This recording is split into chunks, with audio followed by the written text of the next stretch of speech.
welcome back to another episode of JP and the Beanstalk. You bet. There's a tremendous energy in the gym. Summer is here. We're firmly in it. I survived another trip to Florida, came back, not too burned. Yes, that's why we're delayed another Feels week. good. You're welcome, everyone. I think we're going to get back into schedule now. Really, it worked out perfectly. So It was great. let's just say we had it the whole way. We postponed it on purpose. Exactly. Happened to work benefit, To everyone's benefit. You're welcome. So, super pumped to be here. Beans, this is great. We're firmly, dare I say it, and watch me jinx it, now a blizzard comes tomorrow. But we're out of snow season. I'm going to say it. We're out. You know what? I will back you up. Yes, thank you. I will back you up. I feel confident as well. That's rare, but I appreciate the backup. You're welcome. Yeah, it feels good. Take it when you get Feels good. Cherished. We have a great summer, I think, to look forward to, which we will get into on today's pod. We'll get into another, of course, classic JP and the Beans Top 5. But first, Daredevil, Born Again, Season 2 has officially wrapped up. And now the long, cold wait of an entire year until we get Season 3. But I think we got some things to keep us occupied between now and then, don't we? Well, remember, it was years.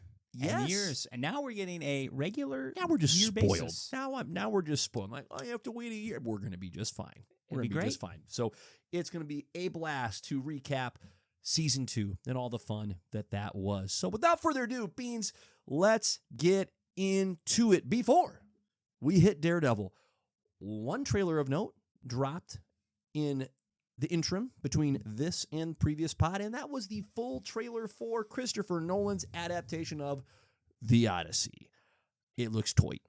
Yeah, when was there? I'm assuming there was an Odyssey movie before this. When was the last Odyssey movie? So the most recent would have been, and it wasn't truly the Odyssey, it was more of an adaptation of the Iliad, which comes before the Odyssey, and it was titled Troy, starring Brad Pitt. Wow. And if you want to ask, well, what's the significance of that movie? It's not very good. It is entertaining. Yeah, that's an extraordinarily basic and accurate, nonetheless, accurate way to sum up that movie. And I would say it was the start of actors getting jacked on the regular. Love it. Because there was I recall a ton of hype leading up to, and frankly, intentionally part of the marketing for that movie, about how Brad had beefed up and hit the gymnasium, as it were. Now, I'm going to guess. No roids? I'm going to guess 04. No, he was just really cut. He looked. So no roids. Nailed it. 2004. Look at you. Brad Pitt, Eric Bana, Orlando Bloom. I was 7. Yeah. Isn't Have that you ever seen it? I think parts. You would 'Cause enjoy Bloom's watching in it it, once. right? Bloom's in it. Diane Kruger plays Helen of Troy. Brian Cox is Agamemnon. Oof, now I'm just trying to remember how to pronounce the. See, that's not even No, worth not it. Agamemnon. Agamemnon. Either way you cut it. I got it. That's a gross name. I got it. It is. It is. There are some both intentionally entertaining and unintentionally entertaining scenes in that movie. Some great action scenes. Sean Bean is in it as Odysseus, who Matt Damon will now be playing. Oh, dude, it would have been okay. No, I like Matt Yes. Damon. Yep, you're absolutely right. But where you're going is Sean absolutely right. Bean? Yes. Yeah. That would have been sick. So one of those funny things about Christopher Nolan is it's hard to get in his circle. But when you're in, you're in. And Matt Damon got into Christopher Nolan's circle with Interstellar, and then he's in Oppenheimer, and now he's in the Odyssey. Poor Sean Bean just never got in there. Oh, Sean Bean would have been great. What an underrated actor Sean Bean is. Mm-hmm. Oh. He's consistently terrific in whatever he's in and whatever the role is. Hero, villain. Also consistently always dies. What a legend in the dying department. He's never able to be in a sequel. Oh my gosh. Always dying. I remember watching Game of Thrones for the first time. Such a badass in Game of Thrones. You're like, Ned's the man. You're like, yeah, this is the main character. Yeah. Spoiler alert, dies Super dead. at the end of the first season. You're like, oh, this is Game of Thrones. Yeah. That is the death that makes you realize this is not. This is different. This is different. Yeah. Quite the tone setter. So, but Sean Bean, what a guy. Yeah. Oh, yeah. Brendan Gleeson is in that as well as Menelaus. Oh. It's crazy to me, though, that it's taken this long to make a movie about the Odyssey. Yeah. You feel like this is one of those ones that would have gotten redone and remade every 10 to 15 years just because of the historical significance, you know? But here we are. Yeah, I would say the reason why it hasn't been made is, well, at least not recently, is that there's going to be a significant number of people that aren't happy, that are just going to complain. The good news is that Christopher Nolan does not care ever, and he's also at that point of his career where he doesn't have to care. Respect. Either, right? He's just... What a great spot to be in. I'm just gonna make what I want to make, and YOLO. So there's a reason he left Warner Bros. He's like, I don't want to make that. I'm going to make what I want to make. And to his credit, he consistently puts out high-quality stuff. Is it always my cup of tea? Not always, but usually it is. And so I'm super stoked for this particular adaptation. I don't know if it'll truly hit or not, right? Who's to say? But it's going to be at least 3 hours long. It's going to be... It's going to be an odyssey. It's going to be an odyssey. So said the thing. You said the thing. So something to look forward to. If you haven't seen the trailer, certainly check it out. I mean, they're highlighting the Cyclops. There's giants that they have to battle. Robert Pattinson is in there trying to say, hey, Odysseus isn't coming back. Anne Hathaway, why don't we just get together? And then there's poor Tom Holland stuck in the middle as Matt Damon's son, who just can't, apparently he can't handle old Bob Pattinson. That's too bad. Tough break. Just you wait. Tough break. Spider-Man will get the comeuppance on Batman. It'll happen. No, it looks genuinely fun. And listen, if you're one of those people out there, because you exist, that are complaining about the costumes, just step outside for a while. I think you need to cool it behind the keyboard. So weird. You need to go take a walk, enjoy some nature, because no one knows what the heck it actually looked like. We have a vague kind of maybe sort of idea, but it was thousands of freaking years ago. By the way, this is a fictional story, so let's not get too really much of the underpants in a bunch. This happened for reals, though. Just enjoy it for what it is. Oh my gosh, this weirdly makes me want to watch Troy, and I don't actually want that, but I kind of do. Like, I'm very much internally suffering through a genuine conflict right now. It's wild. I'll be in conflict for the rest of the pod. It's fine. Okay, moving on. Daredevil, Born Again, Season 2 wrapped up, Beans. Crazy. Wow. We're already at the end. Wow. Yeah, that What a seems ride. like it went by really fast. It did. Yeah, it really did. It definitely did. March to May, and here we are. Far be it from us to not also mention that, of course, the one-shot Punisher One Last Kill dropped. We'll touch on that a little bit, but we're going to spend the bulk of our time on Daredevil, Born Again, Season 2. So, Beans, what'd you think? Give me the broad strokes here. I think it's good. It's weird. I don't know where to compare it to the other Daredevil seasons, because I think a majority of it was fantastic, and then the ending, just is a little like we're up in the air on a lot of different things. So it's not like Born Again Season 1 where you're going in and you're like, oh, we're gonna go to war and it's gonna be awesome. And correct.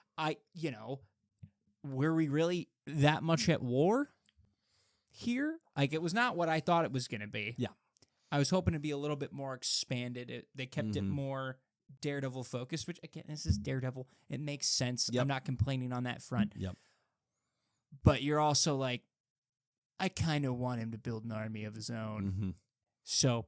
Yeah, because that was very much, to your point, the way that Season 1 ended is, Daredevil's gathering his band of merry men, so to speak, and women, and they're going to go to war with Fisk. And then it started with Season 2, and it's like, it's just Daredevil and Karen.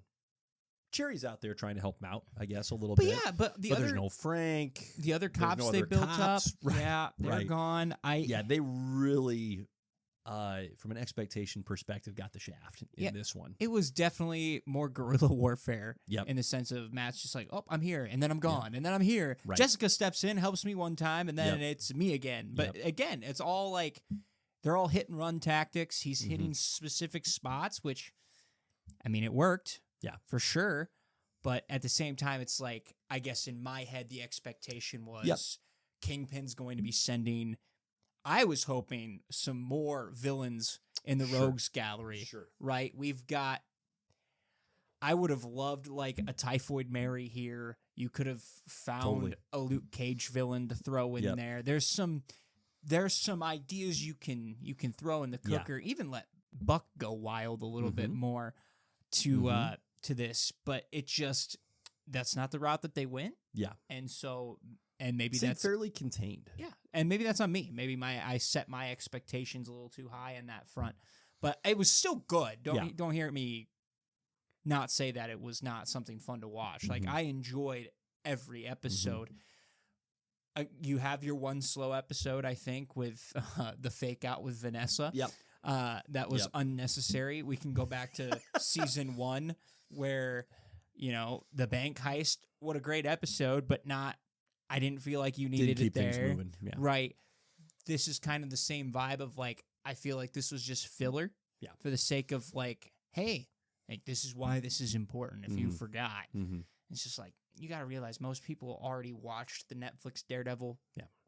And if they didn't, what are they doing? They don't deserve to get the flashback. In Sure. my opinion. Sure. My opinion. So, yeah, and you just, I don't know. That was a little weird for me on that point, I guess, but it was good overall. I Yep. think expectations were a little bit higher for me. Yep. But I think overall, I'm going back through the Daredevil seasons. I don't think it beats any of the Netflix Daredevil for me. Mm-hmm. And it wasn't necessarily better than season 1. Yeah. So it's probably on par with season 1 here. Yeah. But you tell me. No, that's great. I love those thoughts. The feel, this is totally anecdotal. The feel I have after watching this season is real similar to how I felt after watching, ironically enough, season 2 of the Netflix series, where there were some great highs and there were some not lows per se, but just some, I don't think that worked in the way that the showrunners wanted it to. Like you mentioned, the flashback episode. Totally understand what they're going for there. Truly. They have chosen, not wrongly, I will add, to tie the characters of Vanessa and Foggy together as the emotional just anchors. Vanessa for Wilson Fisk and Foggy for Matt Murdock.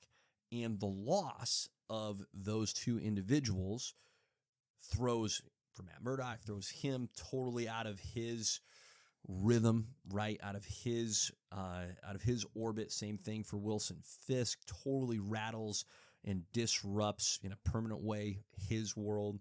And so they're showing the flashbacks to draw these parallels and to really hammer home how critical each of those characters are. So I get it. And they actually did a nice-ish, clever thing of integrating a little bit more of a Buck origin as opposed to Buck just being there like he was in season 1. So, okay, fair enough. So it was one of those concepts that works on the drawing board, and yet in practice, and I think a lot of it has to do with its placement in the middle of a season that up to that point had been pretty high intensity. It felt like a dip, like a step back. And it wasn't a step back in terms of storytelling. It was just a step back in terms of the tone and the pace. And ultimately, I think that's why it left us largely wanting, going, okay, it just didn't provide the same impact. So again, I get what they were going for. It just was one of those weird times where it's like it made sense and didn't really work. Well, it pulls you out of Yes, exactly. the Pulls you out of the rhythm. right, because we're up tempo. We are Yes. upbeat here. We're upbeat's not the right word, but you know what I mean. I know it. Yeah, We tempo's are- the right word for it. We're though. moving. Yep. And then you just pull it all the way back. Yep. For a whole episode Mm-hmm. is gnarly. Mm-hmm. Whole episode. Yeah. I understand for a little bit, Right. but the whole episode is crazy to me. Yeah, very much so. I think the action sequences were consistently excellent. Oh. Like the style was tremendous. One of my favorite scenes from the entire season was when Daredevil and the Swordsman break all of the inmates, so to speak, the wrongfully incarcerated citizens out, and you get to see the Swordsman cut loose quite a bit, and Daredevil is obviously in peak form at that point. That That was such a fun scene, and they crushed the musical background to go along with that particular scene. Like the chants in the background, like hey, hey. It was great. It was a glorious like blend of visual and sound. It was absolutely tremendous, and just like the inexplicable joy that the swordsman is fighting with. It's like he's just finally, all right, let's go, let's do it. It was tremendous. Yeah, and again, that's another one of those characters where you're like, oh, maybe he's gonna get more time to shine, and does he get his scene? Sure, but then you kind of just let him sunset off, and you're like, why? Right. You've done such a good job of building him up, where it's like we actually kind of want to see more from this guy. Yeah, he was fantastic. Where I think this season just didn't quite execute as at high of a level is in that way, where previous seasons have.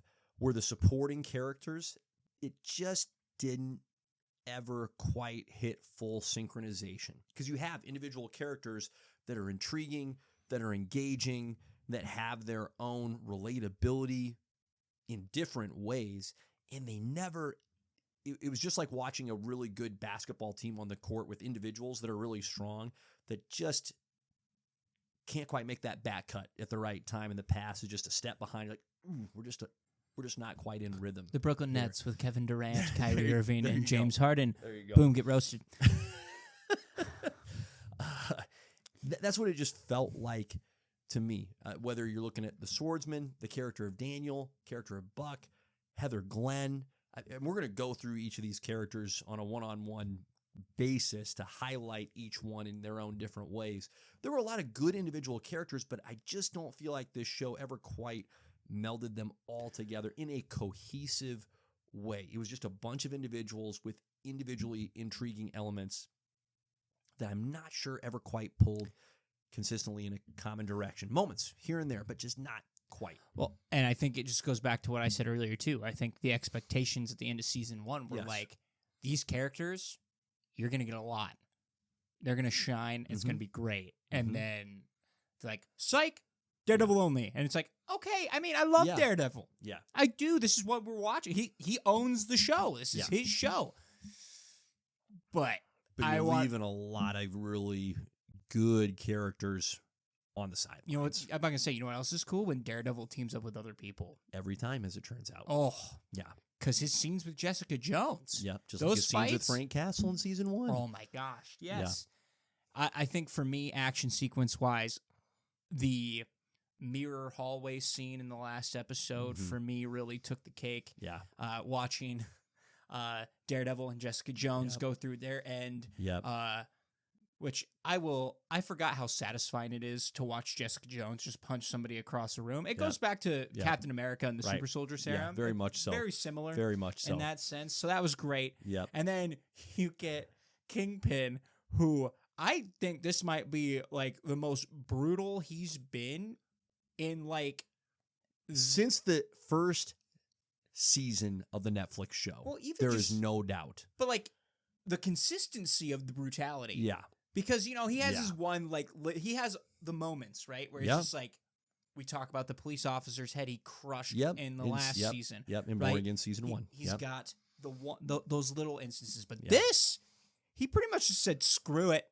You're all dead. And that was so well done. Oh, my gosh. That was so well done. He opens the door. Boo.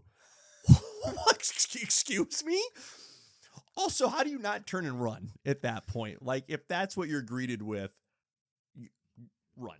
By the way, go the other way. By the way, no superpowers. Nope. This is just pure strength, which you get in the boxing match. Yep. Which is also just, holy crap, kick the crap out of that boxer. Yeah.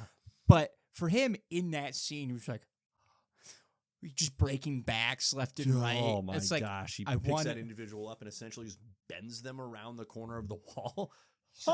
He's a gorilla of a man. Wow. Like, that's just, it's nuts. Yep. So to watch those two, like, it is actually crazy to me where in his brain, he was just in that courtroom and he finally just got to the point where he was like, I'm going to lose anyways. Mm-hmm. He wouldn't admit it, but he's like, I'm going to lose anyways. Yep.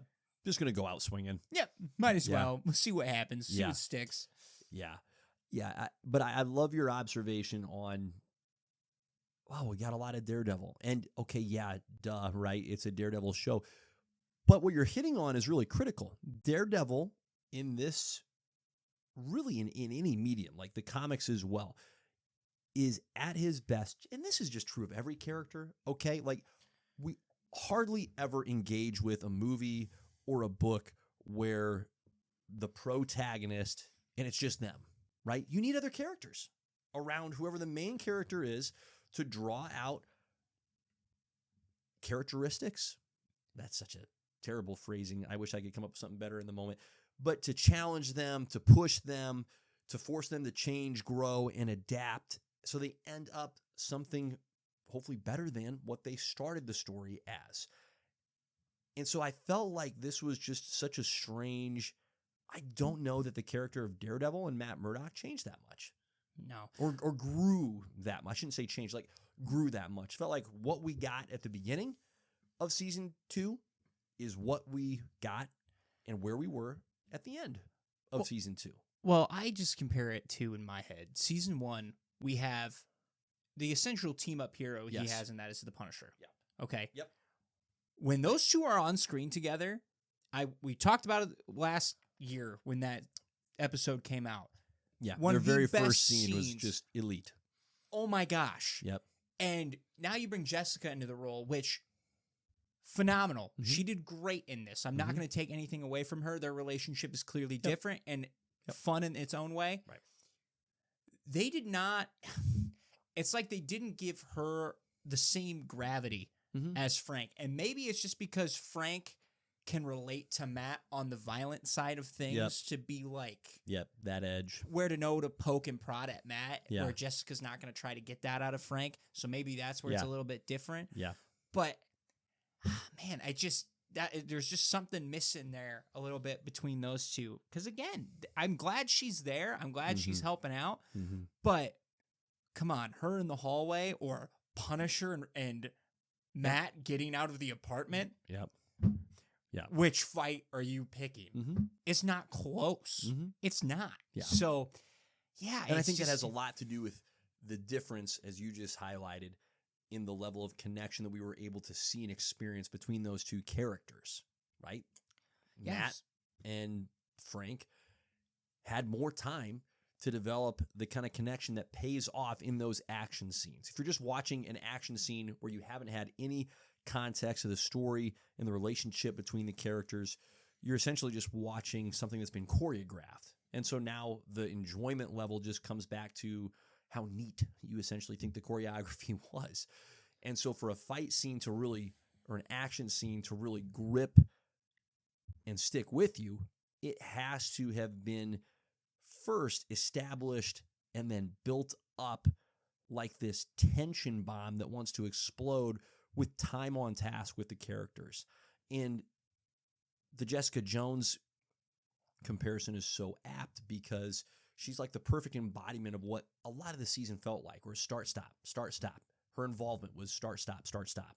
And then the season just kind of felt like we just never quite got into that full rhythm. Great individual moments, great beats here and there. A lot of really actually great individual moments, but just cohesively. And I think it comes back to just a lack of overall use and time. Like, you give Kristen Ritter's Jessica Jones more time and we're going to get that connection. And so I would just be curious, like, under the hood of how that engine was put together, like what on earth was the thought process? Because on the one hand, it feels like they tried to put in too much. And then on the other hand, it was like, well, that was a lot of Daredevil. So did they put in enough? So I'm left conflicted, I guess, is what I'm trying to say. So overall, I'm super glad we got it. It was a lot of fun to watch. I feel like I'm being negative towards it, but I enjoyed the heck out of it. Well, I will say this too before we move into characters. Like, I think one of the best scenes overall in the show, and I'm so glad they did it, they ended it in the courtroom. 100%. They ended that in the courtroom, and it's great. It's so essential for Daredevil to be in there, and they take Matt completely out of this season up until the end, and then they tie it off with him, releasing that, oh, hey, I'm Daredevil. crazy. Also, just the cane throw. Yep. What a show off. But Rascal. literally, even Kingpin sitting out there and talking to him, knowing Matt can hear him from the other room. That was fun. Is That was really fun. awesome. Yep. Fantastic. Super cool. Mhm. But just Matt's calculation and the fact that he's like, this is the only way to bring him down. Yep. And that, like, I'll deal with the consequences later. Right. Like, that whole courtroom essence was just brilliantly executed. Yeah. I loved every minute of that. And they actually, another thing that I'm going to take a nod to, it wasn't a lot, but they did bring him back to the church. There you Because they go. did not do that in season one at one. all. And No. I'm like, thank you for getting back Yeah. to this character's roots because, Yeah, it's a huge part of who Matt Murdock is. oh my gosh, Yeah. yes. Yeah. So, Yeah, that's a good point. It's a good point. Love it. Okay, so let's bust through the characters, and we'll spend varying amounts of time on each of these characters. Let's start with, we're going to work our way from supporting up to the very tippy top. Do Okay, so let's start with Jack Duquesne, the swordsman. He's just fun. need more time? Guy's just fun. Let's Yeah. get more of him. We go from him showing Where up is at, he now, by the way? Yeah. Did it not sound like he retired? There's no way. No, Not but after like, he did that. Right. He's like, I got to get back into this. but then he say like he was gonna lay low or something, Yeah. or who knows? I want that man in season 3. Make him part of this Defenders group. Why not? Come on. Why Come not? on. He He'd was- be infinitely fun. Can you imagine him and Jessica Jones in the same room? Oil and water.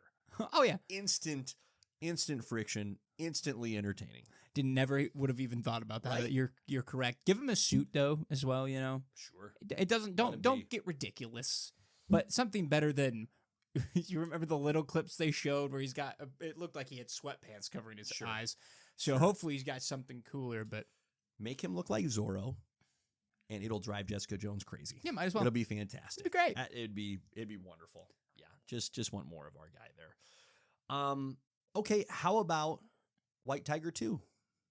She's good. Mhm. She had her little moments Such a little moment in the hallway. I feel like it was both great, and I was like, why is this it? I would have liked more. Why did we have to wait for this? Yeah, She should have been involved earlier, been in peril, gotten a little over her head, and then Matt and Jessica have to help her out a little bit and say, look, kid, you're just not quite ready, but thanks for the assist. she's going to be a lot of fun with the younger Yeah. Avengers. She's like compared to the younger ones, Tenacious. she's a firecracker. Mm-hmm. Like her and I think of like Kamala. She's more for eager to instance. go. Yes, her and Miss Marvel, for instance. Yeah. Yep. Not on the Two- same page. Oh my gosh, It's like, those are should we gonna just be talk two it out? different- What is talking? How about I just go for their throat Exactly. immediately right now? And Yep. you're like, okay, you know what? Mhm. You go, girl. Mhm. So, She no, was very fun. fantastic. That's one character that kind of fell off the radar for me until Yeah. you brought it back up. Yeah. Because Yeah. she was great. It's Yeah. just She was terrific. she wasn't White Tiger until the end, really. Right. So fantastic. Yeah. Yep. Okay, Heather Glenn, apparently now going to be the second coming of Muse. Oh yeah, terrifying. I thought, well, first of all, another great scene in this show. Mhm. Her and Karen. Yes. Like Yeah. Karen getting under her skin, Mhm. and then Heather slapping the bejesus Mm-hmm. out of her. You're like, oh, she's off the deep end. Mm-hmm. Yep. It's The weird. tethers have come undone. It's always weird to me that the psychologist, the super smart psychologist, is the one that is losing Snaps. their mind. Yeah. Right, like Harley Quinn. Yep. Right. Except this one is now going to turn into I'm going to guess, like a vigilante killer. Can you imagine she just offs Iron Fist in episode 1 of season 3? Wow. Wow. I don't think that'll happen. But Interesting. like, I do like this turn Mhm. better than in the comics, because if you read the comics, we're not going to go into that. Lady Muse in general in the comics, Always creepy. horrifying, Yep. terrifying. This is a Batman level villain Yep. in that sense. Yep. She's no better. Yeah. But this is actually like a logical, semi-logical turn. Although Yeah. it's like very sadistic that you take on the form of the man who attacked Tried you. to kill you. Yeah. Her character was just a mystery to me. I'm like, what am I supposed to be doing with this person throughout the majority of the second season? And it wasn't until her last moment on the screen where I went, okay, I can respect what they were doing there. Because it felt forced up until the reveal of, well, she's just going to go full fully off the deep end. Yeah, she really devolved, Mhm. and they didn't. I wish they would have done a better job of like her and Vanessa's relationship because Yep. they build off that they are pretty well connected. But I would have loved it if you would have seen Vanessa kind of just push her to darker tendencies here and there. She also just had some weird scenes with Buck. Like, remember the one where the she asked? choking? Yes. Yeah, that was super There was just weird. weird. It's like, to what end are we doing this? This just seems weird for the sake of weird. I think Buck knew it was weird too. Yep. Because Yep. at first, I think there was regret there. yeah, at first Like, he's like, oh, maybe, if she does it, she can like realize it's not going to hurt Process, anybody. yeah. And then he's like, oh no, she's trying to kill me now. This is a bad idea. Yeah. She has demons. Yeah. So, I have awoken them. which poor Buck, but so Okay. oof. Yep. All right. Well, let's just talk about Buck since we brought him up. I love Buck. He's very entertaining. Yeah. And very effective. I like him more than Fisk's right-hand man in the first season. Yep. This Wesley guy. Oh yeah, Totally. Wesley was fine. Yeah. But Buck is like Buck's got some teeth. yeah. He's got effectiveness like Wesley did, but Buck's got some teeth. And like just the way he talks to you, like, oh, this dude's smooth. Mm-hmm. Like, oh, Mhm. you know he's gonna get stuff done. Mm-hmm. So it was just, I'll be very curious to see what they do with him this next season. Yeah, it bugged the bejesus out of me that, because he's not wearing a protective vest in that last episode where he takes a freaking sniper bullet right in the gut. It's like, he's not okay if that happens. Like, it just felt super similar to the bullseye getting tossed off the building in season 1, episode 1. It's like, They even acknowledge that too. you went too far, guys. Yeah. Bullseye's like, I shouldn't have lived that. Yeah. It's like, okay, some self-awareness. That one too. It's like, if you want to tell me you got clipped, fine, but he took it square in the tummy. He's not okay. No. He's not just like, he's not getting by. It's like, that guy is cut in half by that shot. Yeah, super smooth. I was really intrigued by, and this will be both an examination of Buck and a segue into the next character we're going to talk about, the conflict that they seem to start planting the seeds for in Buck's mind of how loyal should he really be to Kingpin, like where he's confronted with the decision of whether or not to let Daniel live, and he ultimately decides not to. Ultimately decides to stay faithful to Kingpin and kill Daniel. And you can, and this is just effective performance. It's easy to see and understand, oh, he doesn't want to do this, but he's following through on what he thinks he should do for who he thinks he should follow. And so I'm fascinated to see what the payoff would or could be in the long run. Well, they did a great job with that relationship throughout this entire they season. built it up before we got to that point. Like, they both had a mutual respect for each other, and they both knew, like what's his BB? name? Well, yeah, the guy, though. Daniel? Yeah, Daniel. Yep. He's just like, yeah, you don't mess with that guy. Yep. Like, I don't want to mess with that guy. Yep. He's a cool guy. Nobody should mess with him. He'll though. kill me. Like, it'll be quick. Yep. So, respect. What do you think of Daniel's character? I was just bummed that he died. I thought that sucked. Like, Yep. I understood it, but it sucked. It's tough. Yeah. He was great. Yeah, Michael Gandolfini crushed it. He was terrific. Oh, fantastic. It's, Here's the deal. He made that character infinitely more engaging and worthwhile to be on the screen than that character I think had any right to be. I would agree. Yeah. Because I did not think it would go the No. route that it went. No. And he did great. Yeah. So, yeah, what a tough way to go. But at Right? the end, he grew a pair How about that? and did what he thought was right. Yep. Although he was very It close was really to close not. to not. Really close to not. I'm like, but oof. we barely got there. Yep. Ooh. Yeah, but we got there. So R.I.P. and good for you, I guess. Okay, character of BB Urich. She chill. Yeah. Yeah, good for her. Not like a super crazy like reveal that she was the Kingpin, like the fake one. Correct. They didn't really let that one dangle too long, did they? Not even a little bit. I would have preferred they dangled that a little bit more. Not that, again, it would have been surprising, but Yeah. 'Kay. I'm looking forward to her being out of the shadows and just like out in the open, right? Like be Ben Urich. That's great. yeah, she's playing with fire though. Yep. She playing with fire that whole time. Just a little bit. It's like you do remember your uncle died, right? Super dead. And it was not a good death. Yep. I remember that one. That was also rough. wild. So That was tough. maybe don't do that. Yep. Yeah. Maybe right. listen to Karen when she says be careful. Yeah.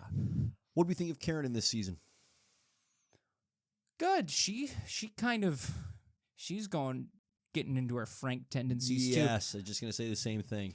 It's interesting that like she did kill some people, Mm-hmm. and Matt did not have a problem with it. Like Mhm. you think he would have a problem with it. He got over it pretty quickly, didn't he? Yeah, Yeah, bypassed it. it's just like, but when it came to Bullseye, he's like, no, you don't kill him. He's a main character. He's a mainstay. You're not allowed to kill him. We're not allowed to kill that one. Some guards, Yep. The police guards, That's fine. we don't care. That's They're fine. not. We don't even know what their faces look like. Mhm. It'll be fine. Mm-hmm. Yeah, it almost makes you like think that those two are not going to work out in the end of it. Mm-hmm. Because I feel like they're just going to go very opposite directions in that route. And she's Mhm. going to kill somebody he's not going to be happy with that Mhm. she killed. Right. So, Right. yeah, it's she's getting a taste for blood. It's an interesting Mm-hmm. dynamic. Yeah. She was effective in her role in the guerrilla warfare, which I appreciated. Yep. Like, she was far from any, stereotypical damsel in distress. She had great functionality in her role as a character. Like, she provided an awful lot to the cause. Well, and her getting caught was huge. Yes. Like, you can't do that with any other character, really, in that situation. So, to get the court case that they wanted. But, Yep.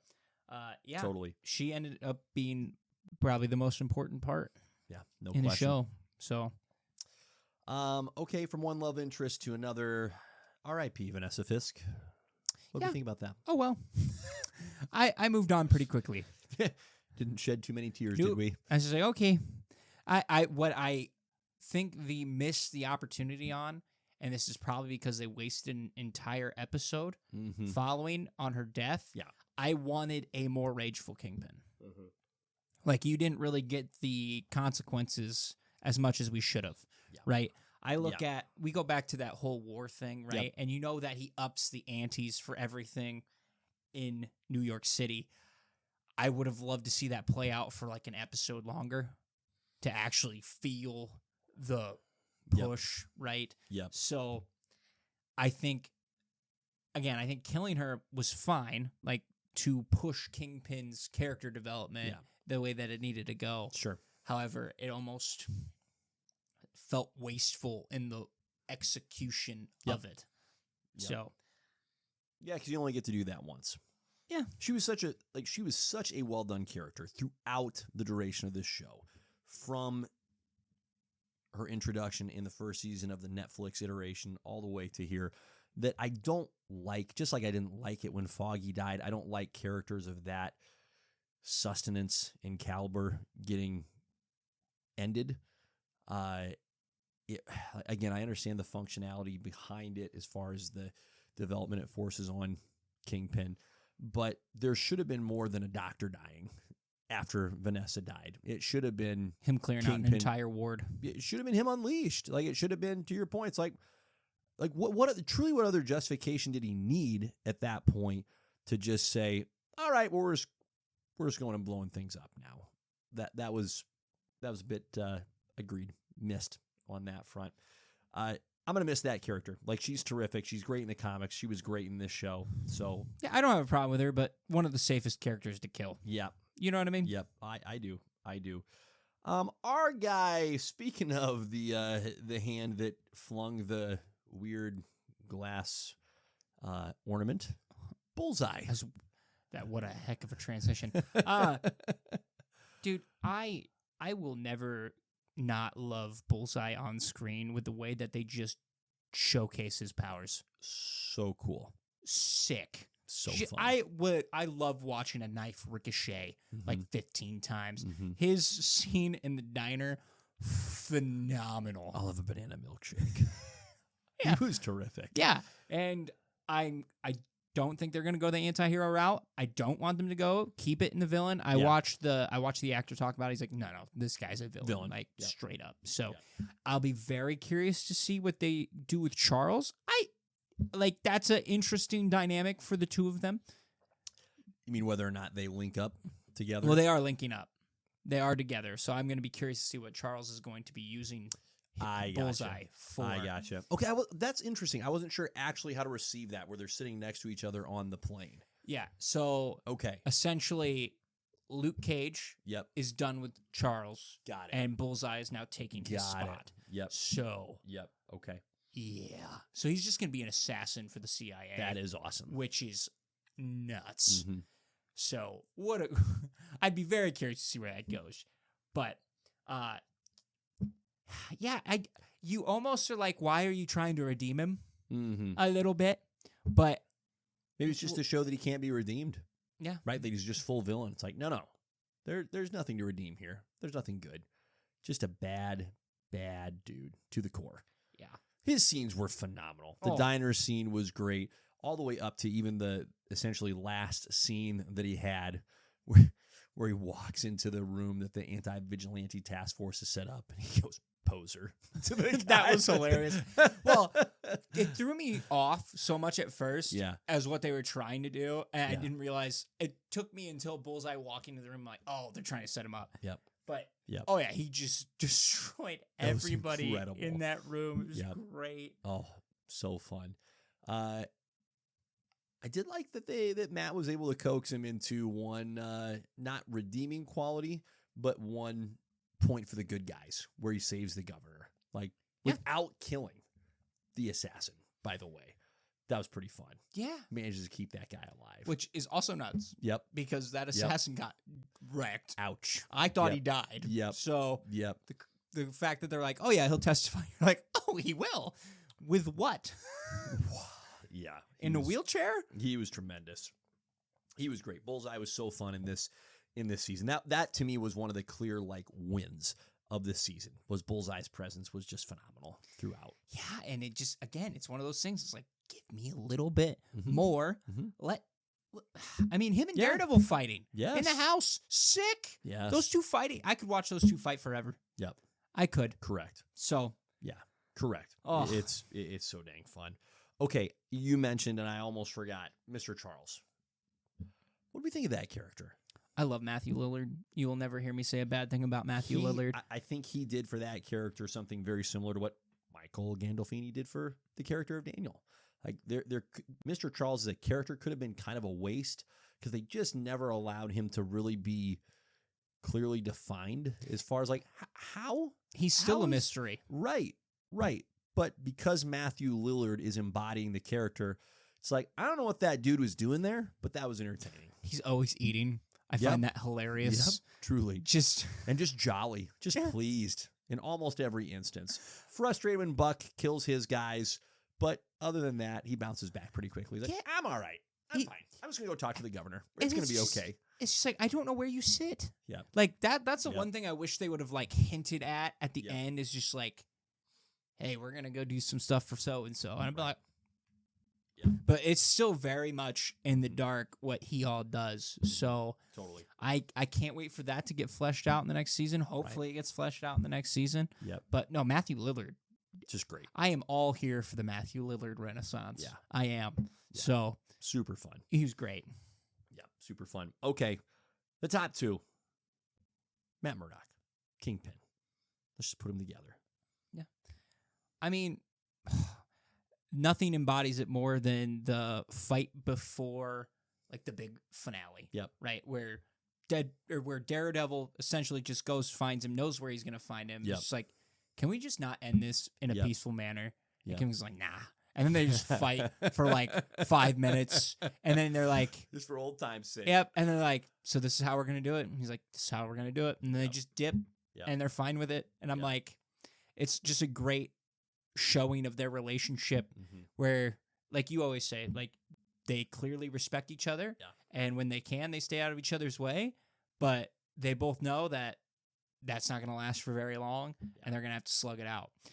And when they do, holy crap, is that brutal too. Yeah. So, Yeah. Again, season 2 has its faults, but where this show for its duration has been so strong is it executes the most foundational and simple but critical pieces of any compelling show, where you've got not only a hero worth rooting for, but you've got a villain that is capable of taking that hero down and that wants to take that hero down. And yeah, they respect one another, but they are both constantly drawn together into conflict because ideologically they want the same endpoint, what's good for New York, but they have completely ideologically opposite ways of getting there.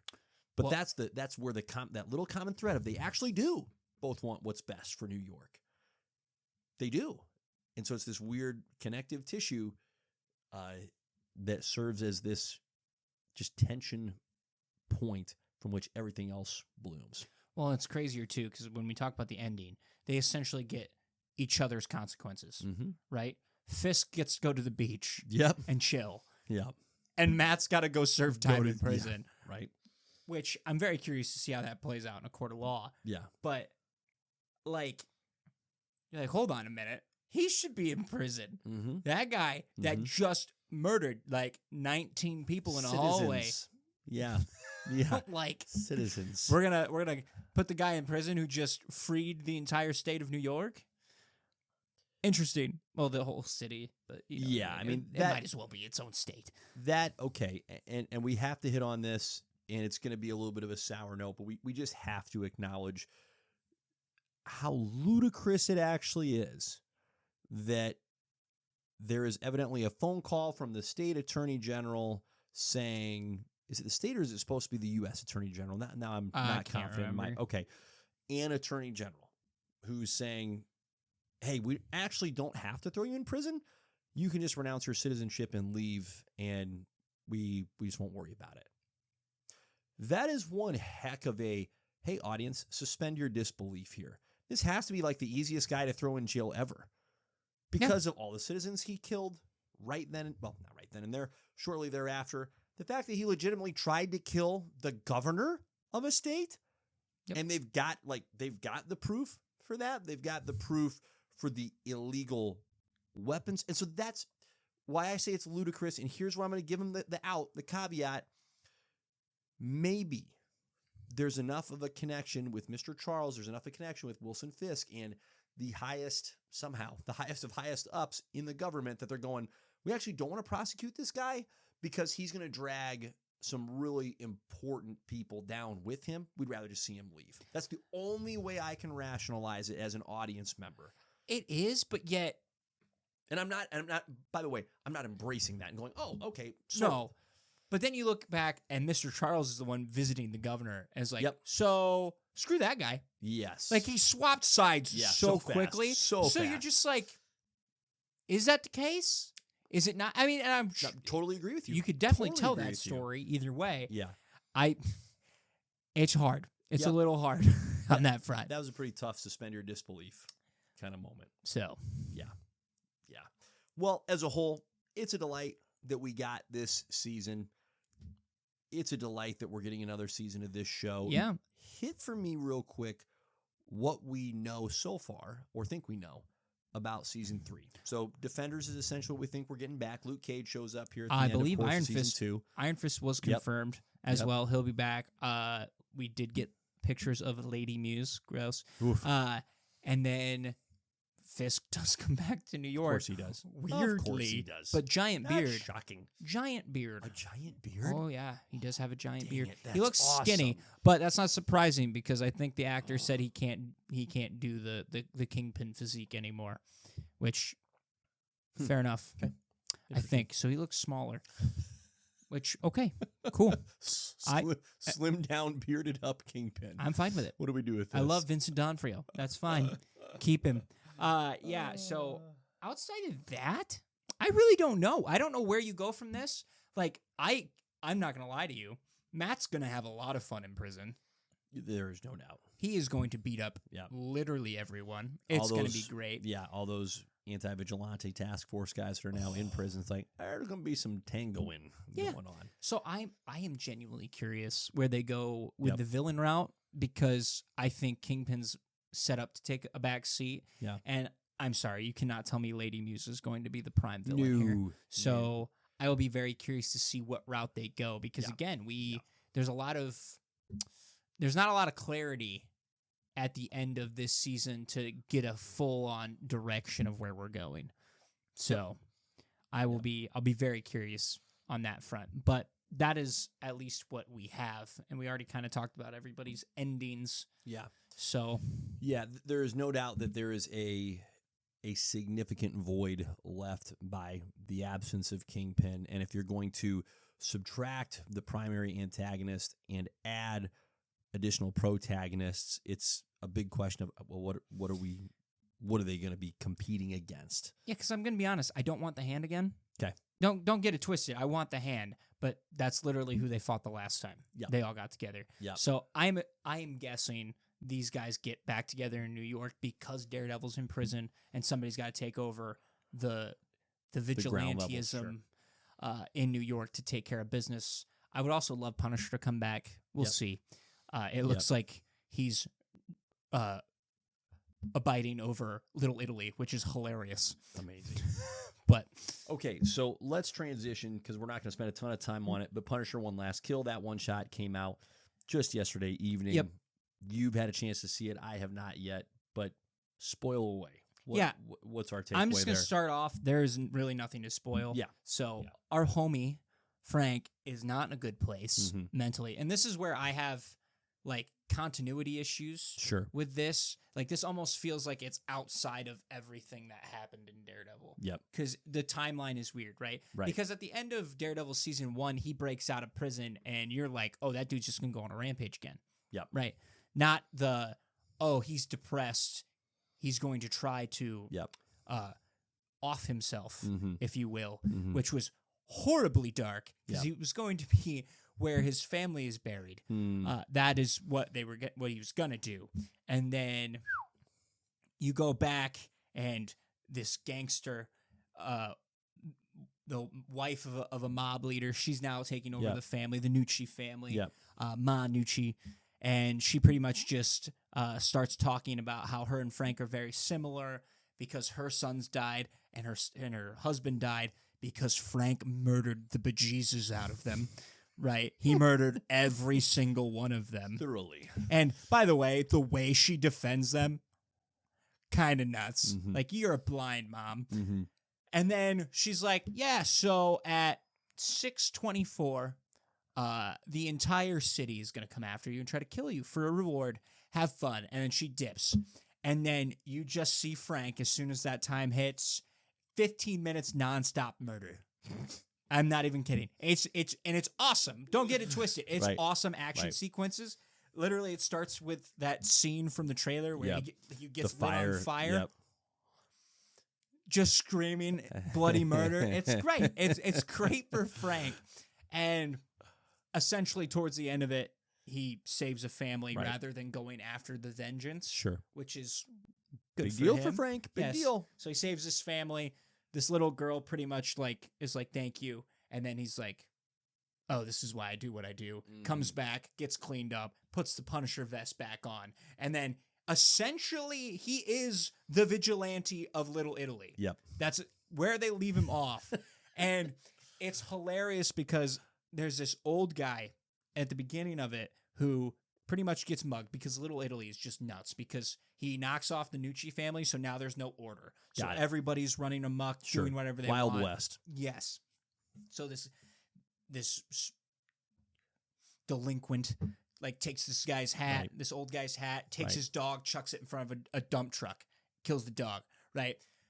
Cycles back. Mean. Awful. It's awful. You don't actually see him throw the dog. Right. But at the end of it, the guy comes back on the old guy. Punisher comes in. He pretty much just pins him up against the wall. The old guy's like, yeah, that's my hat. So he takes off the hat, throws it back to him. The guy starts to run, and the old guy looks at Punisher, and he's like, he took more than that. Frank's like, I got you. Takes an axe, just chucks it at the guy, throws it at him. You just see him fall, and then pistol to the face. So look, the action's fantastic. Frank at the end of it looks amazing, but it's just such a weird... It's a weird thing because it's good, but it's such a weird placement for chronologically. like Yeah. like it just in my opinion it doesn't need to exist. I'm glad it exists. Right. That's fantastic and great. But like I was hoping you were going to get to see him hunt down each member of the Nucci family Sure. in one way, shape, or form. Sure. Because if you know comics, how he kills Ma Nucci is actually nuts. So for those who haven't read it and want to, here's essentially what Give yourself happens. a treat. First, he throws her into a pit with a polar bear. That's a tough start. she- That's the first thing? She lives, Ugh. but the polar bear ate off every single limb. So Oh. she has no arms, no legs. She's just in a wheelchair. And then essentially in their final outing, Frank burns down the entire building. She somehow jumps out, survives. He looks at her, just kicks her back into the burning building and walks away. That's how she dies. And that's it. Isn't that gnarly? Fun stuff. I was going to say it's cold, but makes sense if it's the polar bear, but it was a burning building, so wow. Just Wow. goes to show you how brutal the Punisher Yep. comics are. Yep. But No kidding. again, from what No what kidding. I've They do not hold back. looked into, so who Wow. knows exactly That's everything. but incredible. that didn't happen, unfortunately. I was really Where's the polar bear? like Where is he? seriously though. Like that is so out of left field where it's like, come on. I guess what I'll say is bizarre to me is that we went this entire season of Daredevil and got nada scene with Frank. Like, you could put this together, but you couldn't incorporate him into an episode? Well, A couple episodes? and they built this up, and it Yes, they felt did. like they built it up to be like, hey, this is where Frank's been. Yeah, And I right. was like, okay, that's great. I love that for Frank Yeah. because if he's occupied with other things, this makes sense. But when you watch this, you're like, that doesn't add up. No. Mind you, they don't mention anything about Fisk at Yeah. all. It's Yeah. just, Yeah, so it just seems like this outlier. right. And there's nothing that Yeah. sets him up for Spider-Man. Yep. So you're just like, story-wise, for the greater story, it does nothing, Yeah. which is kind of a bummer. At least lead off from Daredevil. I don't really care about you leading into Spider-Man all that much, but like you made him such an integral part in season 1, and then you fully take him out of season 2, where it's almost jarring to not even bring him back for the Totally. final. Yeah. Like, yeah, I don't That's know. the part that's just strange. Just strange to me. Also, can we get a Punisher versus Bullseye fight? That'd be so much fun. Oh my I know. gosh. That'd be extremely fun. Just makes it all the more frustrating that he wasn't in the show. Ugh. All right. Great things on Daredevil. Any last thoughts before we move on from No, Dear Sweet we Daredevil? now get to wait a whole another year. Guess we'll have to, won't we? Well, so be it. Just glad that we've got it. Gonna try not to act like a spoiled little kid because it has been great having it back. Okay, real quick before we get into our top 5, I want to run through some, I don't know if I want to call them highlights, but movies that are coming out this summer. So just to try and get our arms around, hey, what's out there? So this is not a comprehensive list by any stretch of the imagination. We are going to go chronologically. We're going to give a brief thought, a brief measure of interested, not interested, or what. And that's going to be it. Okay? Yep. So we're in the thick of the summer movie season. And by thick, I mean it's beginning. Starting off really with The Mandalorian and Grogu on May 22nd. Where you at with this one, Beans? I'm interested. Yeah. Let's see what happens. I'm Looks like interested a as well. fun. It sounds like he wants to keep playing the Mando. Yeah. So that's kind of Why cool not? at least. Why not? But I thought it was going to be off into the sunset. So here we are. You know what? I'm interested. Like this has been a fun pocket in the Star Wars chronology after Return of the Jedi and before we get into the sequel trilogy. I told you prior to this episode that it'd be a lot of fun and actually satisfying for me if they just retconned truly the new trilogy. They're like, Do it. you know what? All those decision makers that helped put those together aren't there anymore. They're not involved. Rian Johnson is doing his thing. J.J. Abrams, who knows what he does. And Kathleen Kennedy is gonzo. So just retcon the dang thing. Do it. I think it'd be more fun. that way. Agreed. That's my wish. It's not going to happen in this movie, but it is my wish. The Breadwinner comes out on May 29th. Why is that here, you may ask? Nate Bargatze. He is an absolute delight. He's been on the come up for the last several years. He's been great before he had his big come up. He's starring in his first feature film, along with Mandy Moore, who's also delightful. It looks hilarious. So, The Breadwinner, May 29th. Beans, any interest? Sure. Really? Oh, good for you. Great. I'll make sure we go see it together. That'll be fantastic. I don't have a problem with that. I like Nate Bargatze. He's a delight. Masters of the Universe, June 5th. I'm probably out on this Pass. one. Yeah. Look, it's nothing against He-Man. Not my generation. No. This is one of those, I'm like, I don't know who's going to go see this. I truly at this point have not heard a single person in my stratosphere say, hey, see the trailer for that movie. I'd like to go see that. Or, ooh, I'm intrigued. I've never heard of it. Like, no, nothing. He-Man. Nothing. This, I'm pretty sure, is going to be a big farty flop. That's what it feels like to I me. think you'll be surprised. You think so? I don't. I would like to be. It's I'm not not for trying us. to be a bummer. But who is it for? That's my question. I don't know. Neither do I. It's Neither do I. That's All a right, great we don't question. know. We don't know. I don't know. Okay, maybe it'll be Don't for look at someone. me. It's not my generation, man. Yeah. Okay. All right. Well, moving on to the next weekend, Disclosure Day, June 12th. Steven Spielberg, another sci-fi movie. I haven't heard anything about it, so I don't know. It's a weird looking trailer. It looks like where people are aliens, but they don't know they're aliens. I'm going to pass. Yeah. That seems too complicated. Yeah. I need something simple. It's sci-fi, so I can't believe I'm saying this. It just looks too weird. Fair enough. Yeah. Okay. The next weekend, June 19th, Toy Story 5. Okay. I never saw Toy Story 4. Neither did I. I think this just shouldn't be happening. Why did we get anything after Toy Story 3? I agree. This shouldn't be happening. I'm 100% agree. Yep. It's called money grabbing, Yeah, it is. and they've been doing it. Apparently it works. So, unfortunately. Okay. The Death of Robin Hood also comes out on this weekend. The only reason I bring it up is Hugh Jackman is playing Robin Hood. Have you seen the trailer for this one? Is Robin Hood like... I'm sorry, but... So Robin Hood's going to be like 70? And extraordinarily... okay, here's what it is. It's Hugh Jackman as the Punisher as Robin Hood. Okay. Yeah. Watch the trailer. So he's Wolverine It's... mixed with unsettling. Hawkeye. It's unsettling. Really? Like, I grew up loving Robin Hood. And so I saw this, and the trailer's been out for a while, okay? And I saw Hugh Jackman, I'm like, woo! Click, watch. And I am like, I've never watched a trailer that has put me in more conflict.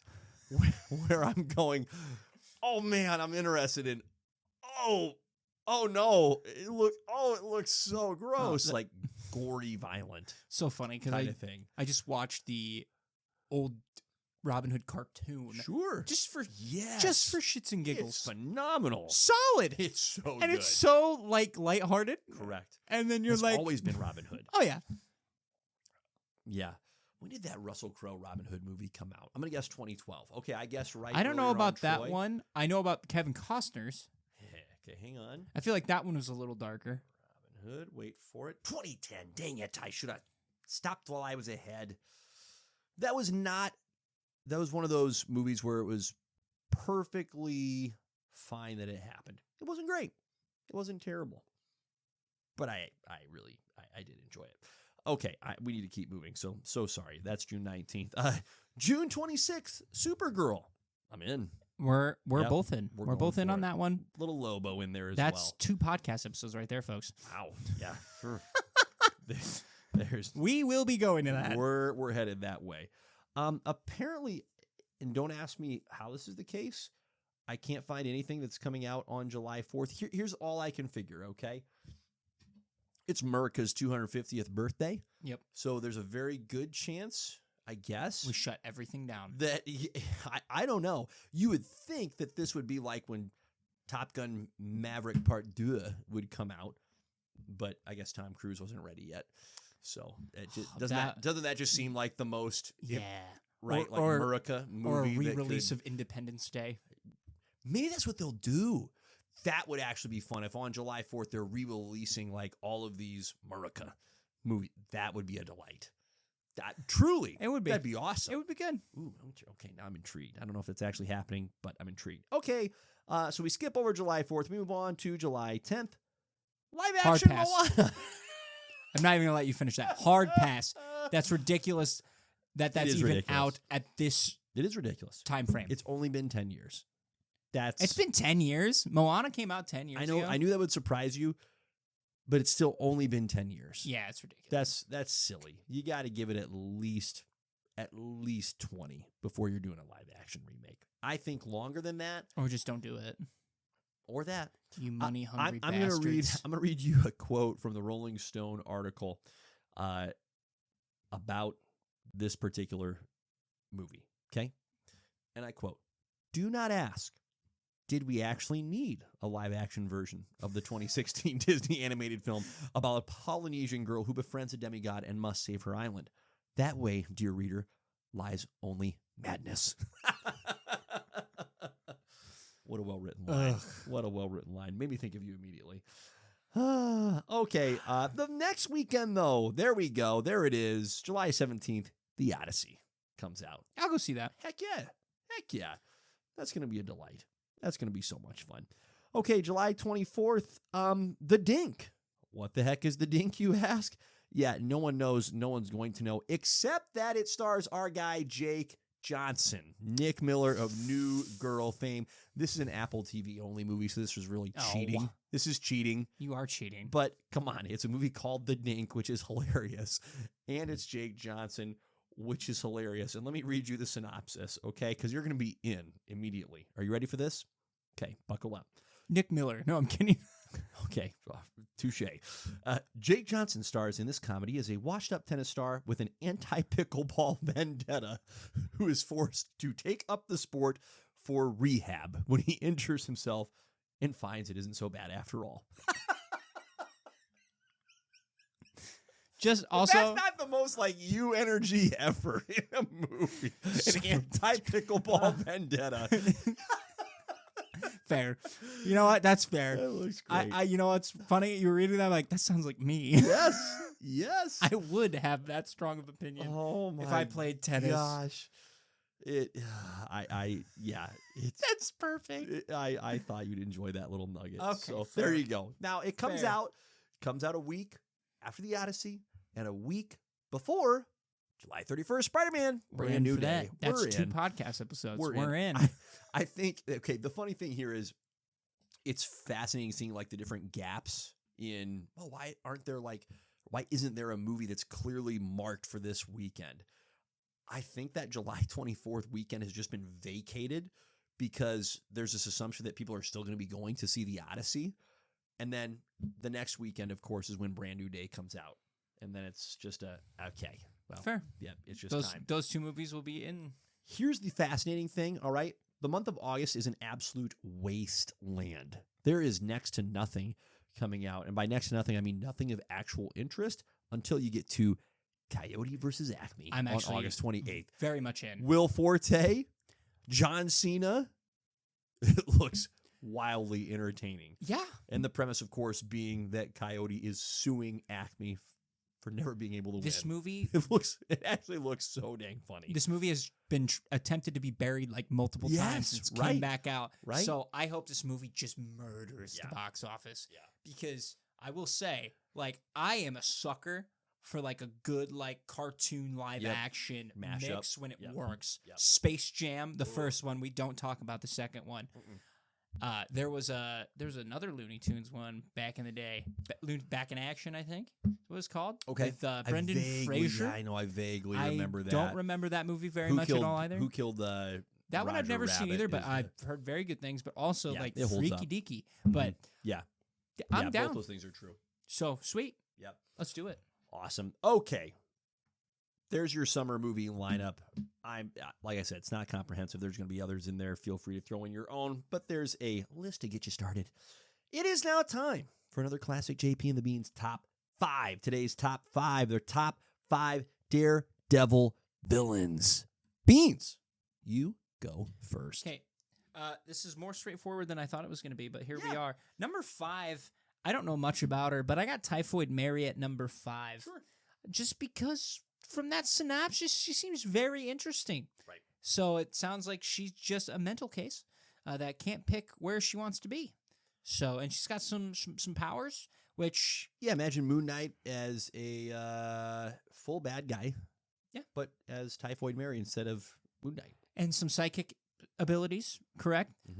Which I don't think we've gotten enough of in the Daredevil show, Right. where, you know, he's fought immortal ninjas. No, but it's part of the appeal of her character is her power set varies depending on which personality she's embodying at that time. See, that's fun. It is fun. That's fun for me. I got Typhoid Mary at number 5. That's a great number 5. My number 5 is the Owl. Okay. Creepy dude. Oh, what a creepy rascal. And of course, a guy named Leland Owlsley is like, I'm going to go by the Owl. It's like, okay, well, yep, Yeah. you should. I wonder You who. should. I wonder who the owl is. Yeah. Sweet alter ego, bro. Yeah. Not so much alter, just we got So just the you. IQ's not there. No, it's not. But he looks genuinely scary. He relies on a serum that gives him strength and occasionally even lets him fly. Does he allow him to hoot as well? I would hope so. Yeah. He's just a ridiculous looking character that it's one of those every time he shows up on the page, you're like, this shouldn't. Oh, okay. No, he's actually hanging okay. All right. He's fine. Can he crank his head 360? Because That would be awesome. horrifying. That would be awesome. Never seen it. Don't really want to, but I also don't. do. Yeah. I don't want to see that. That's horrific. Yeah, exactly. My number 4 is Muse. Just every time that I think of that character. A relatively new introduction to the Daredevil stratosphere, and one of those rare new intros that works, and I would say has staying power. Like, it's going to be creepy forever. Total antithesis of Daredevil, right? Killing all the time and sadistically. So a very effective but unpleasant. He doesn't have like that grotesque of a villain in his rogues gallery, which mine is also Muse at number 4. Nice. So we're just gonna continue to discuss him. It is genuinely terrifying. There's not a lot of Marvel villains that creep me out. Right. There just isn't. Like DC is a little bit better, I guess, or just they have more. They've gone darker more often. Yes. Yeah. And Marvel kind of stays more like kids. Yep. In a sense. Yep. Right? Not that all stories are for kids. Just Because in general. Muse is not. No, but that's a fair generality. So to have him in there, it really allows Marvel to go to a darker side. And it also shows that, hey, guess what? You can add more rogues to the galleries of these heroes that we all like and have them be completely different than what we're used to seeing from these guys. Because, you know, Daredevil, it's ninjas or gangsters. That's really all it is. Ninjas, gangsters, assassins. Yep. And so now you have a serial killer in there Yikes. that is turning bodies into artwork. Truly Screw yikes. that noise. Truly yikes. So Muse is also my number 4. Good number 4, sir. Your number 3. My number 3, we're going into the ninjas. Come on. The Hand as a whole, terrifying. The fact that they're immortal. Like, what a great... All right, my number 3 is, as soon as I pull up the list, the Hand. The ninjas. Because who doesn't Mr. love... Miyagi's. Yeah, who doesn't love immortal ninjas coming at you? You got to. But the fact that it's a whole sect coming after him, he's even ruled him at one point in time. What a load of crap that they're immortal. That's just cheating. It is cheating. It is. 100%. It is. I'd be fearless too if I was immortal. No big deal. It's like, oh, I died. Oh, okay. And the way they just bring dead people back to life all That's the what I time. mean. You're just like, oh, okay. Jerks. Yep. So, number 3, the Hand. Yeah, they're also my number 3. It's kind of like that group rule. Like every hero, I've noticed this pattern as we've done these top 5s. Every hero always has like one group that's in that top 5. And it's certainly the Hand for Daredevil. Ninjas are great. It just makes me wish that there was like one ninja that really stood out amongst them all for Daredevil. But alas, okay. Top 2 here. My number 2, and I know we're going to have the same in our top 2. My number 2 is Kingpin. Okay. And my number 1 is Bullseye. My number 2 is Bullseye. My number 1 is Kingpin. it could truly go either way. Yep. So I'm not going to argue. The reason I have Bullseye take the top spot for me and put Kingpin in the number 2 slot is Kingpin and Daredevil have a mutual respect. Bullseye and Daredevil do not. They just want to see the other one go. Yeah. They just do. And nobody has driven Daredevil more to the brink of just breaking his one rule than Bullseye. And you know what? Completely fair. Yep. The reason I have Kingpin over Bullseye is specifically Vincent D'Onofrio. Yeah. That is 100%. That's a great reason. And don't get it twisted.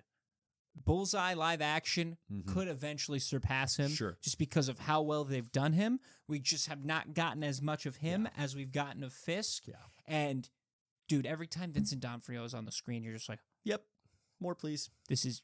I don't think anyone will be able to play Kingpin ever again out after him. It's going to be a very hard shoes to fill. Yep. And so for me... He's Wolverine the role. It's his.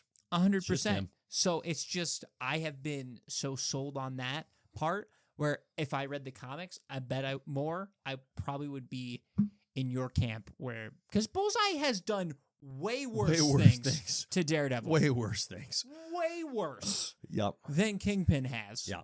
Because Kingpin is like, we're not going to go that far. Yeah. And Bullseye's like, I'm going to kill Elektra. I'm going to kill Karen Page. I'm just going to kill. I'm going to go that far. Yeah. And again, one of the coolest, like, powers there is. Powers, if you want to call it, but just completely always accurate. Right. Always hitting the mark. Nuts. Be a heck of a pitcher in the MLB. Super cool. He tried. He killed people. Yeah, go figure. Shocking. Shocking. Oh, it's fantastic. So I would watch Kingpin, Bullseye, and Daredevil fight all three at the same time till the end of time. Maybe we'll get if that people in left season me. 3. Maybe, if we're lucky. But that's our 1 and 2. Great Our 2 top and 1. 5. My dear sweet beans. Anything else for the good people? No, I have nothing. Let's take it home. So on that note, Godspeed. Peace.